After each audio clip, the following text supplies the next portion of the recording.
Thank you for watching this video. आज मैं आपको एक बहुत ही बड़ा सीक्रेट बताने वाला हूँ। इंग्लिश को कैसे बेहतर करें, वोकेबुलरी को कैसे बेहतर करें, स्पोकन को कैसे बेहतर करें, ग्रामर को कैसे बेहतर करें, इंग्लिश के हर एक एस्पेक्ट को कैसे बेहतर करें। उन सब का एक ही सीक्रेट मैं आपको बताने वाला हूँ। तो इस वीडियो को अंत तक जरूर देखिएगा और लास्ट में मैं एक आपको वर्ड दूंगा। उस वर्ड को यूज़ करके आप अपनी इंग्लिश को बहुत ही बेहतर कर पाएंगे। उस वर्ड को कैसे सीखें, उसका यूज़ को कैसे सीखें, ये सब जानने के लिए वीडियो को अंत तक जरूर देखिएगा।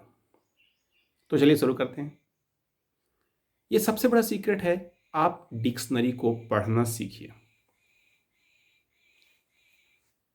अभी तक हम जो है कोई भी वर्ड्स को देखना है, उसका मतलब देखना है तो हम उसको एक लिस्ट बना लेते थे। उसको एक शब्द जो है उसका मतलब क्या हुआ वो सीख लिया और पढ़ लिया। अब पढ़ना शुरू कर दिया तो उसको हमको यूज़ करना ही नहीं आया, हमने उसको यूज़ करना नहीं सीखा। तो पहला काम आप क्या करें, एक इंग्लिश टू इंग्लिश डिक्शनरी लें।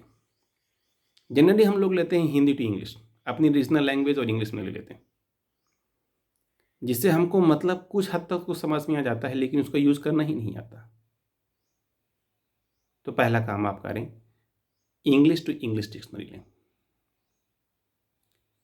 इंग्लिश टू इंग्लिश डिक्शनरी लेने के बाद सबसे महत्वपूर्ण चीज़ है, अब इंग्लिश डिक्शनरी को पढ़ना सीखें। पढ़ने से मेरा मतलब है आपने कोई एक वर्ड सर्च करें। इस एक वर्ड में देता हूं आपको, गिव। अब गिव का मतलब शुरू करें। गिव का मीनिंग जब आप पढ़ना शुरू करेंगे तो आप उसको देखेंगे कि गिव का मतलब कितना बढ़िया उसमें दिया हुआ है। आपका वो डिक्शनरी में आप हमेशा ये सर्च करें, उस डिक्शनरी में सेंटेंस फॉर्म में दिया हो, वर्ड को यूज करना सिखाया गया हो, सिर्फ उसका मतलब ना दिया गया हो, वर्ड को यूज करना सिखाया गया हो। गिव को कैसे यूज करना, अलग अलग कॉन्टेक्स्ट में कैसे यूज करना। आप जितना उसका अलग अलग तरीके से अलग अलग कॉन्टेक्स्ट में यूज करना सीखेंगे उतना बेहतर आपकी इंग्लिश होगी और उतना बेहतर आप इंग्लिश बोल पाएंगे, लिख पाएंगे। आप इंग्लिश को पढ़ाना शुरू कर देंगे। आपकी जो ग्रामेटिकल मिस्टेक्स होती है वो होना शुरू बंद हो जाएंगी। आप उसको अलग अलग कॉन्टेक्स्ट में यूज करना देखिए। उसके साथ फ्रेजल वर्ब जुड़ी रहती है। जब आप उसको पढ़ना शुरू करेंगे उसके नीचे तक आप पाएंगे कि एक एक वर्ड की मीनिंग पूरा एक एक पेज होती है। जो आप कितनी बड़ी गलती कर रहे थे कि सिर्फ आप उसको एक वोकेबुलरी लिस्ट में उसका एक ही शब्द में उसका मतलब पढ़ रहे थे हिंदी में, इसीलिए आपसे इंग्लिश बोलना भी नहीं आया और इंग्लिश आप अच्छे से सीख भी नहीं कर पाए। आप उसमें जब फ्रेजल वर्ब पढ़ना शुरू करेंगे, फिर उसका यूज देखना शुरू करेंगे, उसको अलग कॉन्टेक्स्ट में कैसे यूज किया हुआ है, उसकी इटिमोलॉजी पढ़ना शुरू करेंगे, उस वर्ड को कहाँ से लिया गया, कैसे लिया गया है, उसकी डेफिनेशन देखेंगे, उसके वर्ड को कैसे अलग अलग परिप्रेक्ष्य में यूज किया हुआ है, कैसे हम उसको यूज कर सकते हैं। तो आपकी इंग्लिश बेहतर होना शुरू हो जाएगी। आपको आश्चर्य होगा यहां पर कि अभी तक आप कितनी बड़ी गलती कर रहे थे। मैं भी यही गलती करता रहता था। हिंदी मीडियम स्टूडेंट्स में भी था और उसमें हमेशा एक ही चीज़ मिलती थी, एक लंबी लिस्ट में हो जाती थी, दे दिया जाता था। जो पाठ में जो वर्ड्स नहीं रहते थे, जो वर्ड नहीं आते थे, उन वर्ड्स को लिखा दिया जाता था, एक लंबी लिस्ट बन जाती थी और उसी लिस्ट को याद करते ही रहते थे, करते ही रह जाते थे। अपॉर्चुनिटी, अपॉर्चुनिटी मतलब अवसर, स्पेलिंग ही याद करते रह जाते थे, वो यूज करना आया ही नहीं कभी। तो वो गलती आप मत करिए, डिक्शनरी को पढ़ना सीखिए। आप रोज एक सिर्फ और सिर्फ एक वर्ड कहीं भी पाइए, उसको नोट करिए, उसको कॉन्टेक्स्ट को नोट करिए, इसके बाद उस वर्ड को डिक्शनरी में पढ़ना शुरू करिए। कितने अलग तरीके से सेंटेंस दिया हुआ है, उन सेंटेंस को समझना का शुरू करिए। उसके आप ग्रामेटिकल पैटर्न को भी सीखना शुरू कर लेंगे। एक बार आपकी इसमें आदत आदत तैयार हो गई और आपने इस चीज़ को सीख लिया, तो आपको डिक्शनरी पढ़ने में एक गजब का आनंद मिलेगा और आपको इंग्लिश में अलग एक बेहतरीन शानदार कॉन्फिडेंस आएगा और वो कॉन्फिडेंस आपकी इंग्लिश की फ्लुएंसी, इंग्लिश स्पोकन, इंग्लिश की राइटिंग, इंग्लिश के हर एक एस्पेक्ट में आपको दिखेगा, नजर आएगा।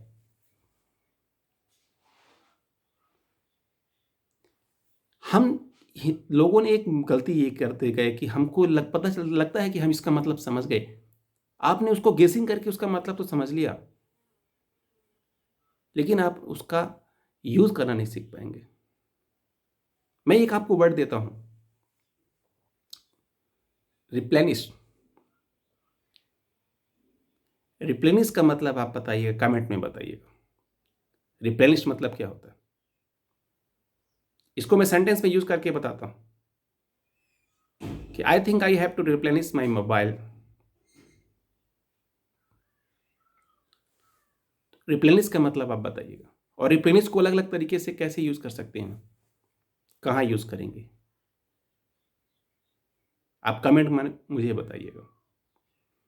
और इस वर्ड को आप रिप्लेनिश को डिक्शनरी में रीड करना करिएगा, आपको समझ में आएगा कि किसको हमको कैसे यूज करना चाहिए। हम लोगों ने तो सिर्फ और सिर्फ उसका मीनिंग भर सीख लिया, मीनिंग समझ तो गए कि ये बोल रहा है इस कॉन्टेक्स्ट में, इसका मतलब क्या होगा, अंदाजे समझ लिया, हमारा काम तो चल गया। जैसे मैंने अपने पिछले वीडियो में भी बताया था इस बात को,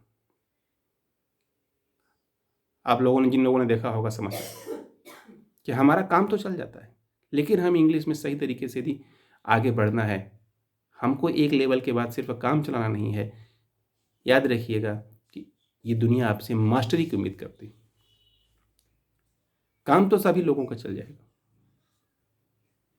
तो मास्टरी हासिल करने के लिए आपको महत्वपूर्ण है कि आप उसके सही कॉन्टेक्स्ट में सही तरीके से यूज करना सीखिए, सही इंग्लिश सीखिए। ये सिर्फ और सिर्फ एक habit, this single habit will make you perfect in English, I promise you. One single habit. आप एक वर्ड गेट, गेट को आप देखिए, गेट को देखिए कि गेट कैसे यूज किया हुआ है, कितने अलग तरीके से यूज किया हुआ है। गेट सबसे फ्रीक्वेंटली यूज्ड वर्ड है इंग्लिश में, इंग्लिश लैंग्वेज का सबसे फ्रीक्वेंटली यूज्ड वर्ड गेट है।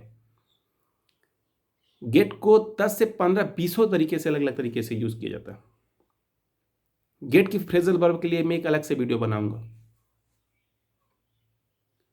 गेट को किस तरीके से यूज किया जाता है। तो गेट वर्ड को आप सर्च करिए डिक्शनरी में, उसकी मीनिंग को देखिए, उसके फ्रेजल वर्ब को देखिए।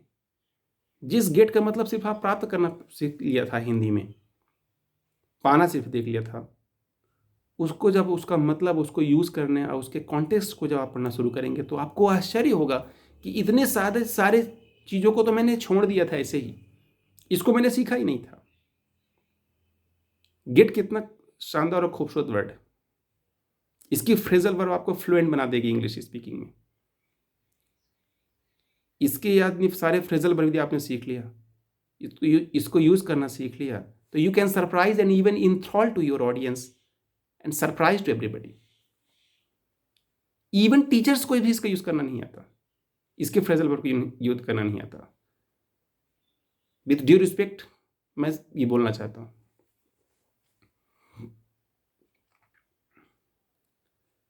सो आई होप कि आप मेरा मतलब समझ गए होंगे, और यदि आपने मेरा मतलब समझ लिया तो आपको आज 2 वर्ड में दे रहा हूं। एक रिप्लेनिश, उसका मतलब क्या होता है आप उसको कमेंट में करके में बताइएगा, और दूसरा गेट, गेट के फ्रेजल वर्ब आप पढ़ते जाइए, उसमें डिक्शनरी में सर्च करिए, सेंटेंस ढूंढिए और एक सेंटेंस गेट में बना करके कमेंट में मुझे बताइए। और यदि वीडियो आपको अच्छा लगा और तो इस वीडियो को शेयर करिए, अपने फ्रेंड्स जिसको इसको नीड हो उसको शेयर करिए, और चैनल को सब्सक्राइब करना मत भूलिएगा। Thank you so much for watching this video.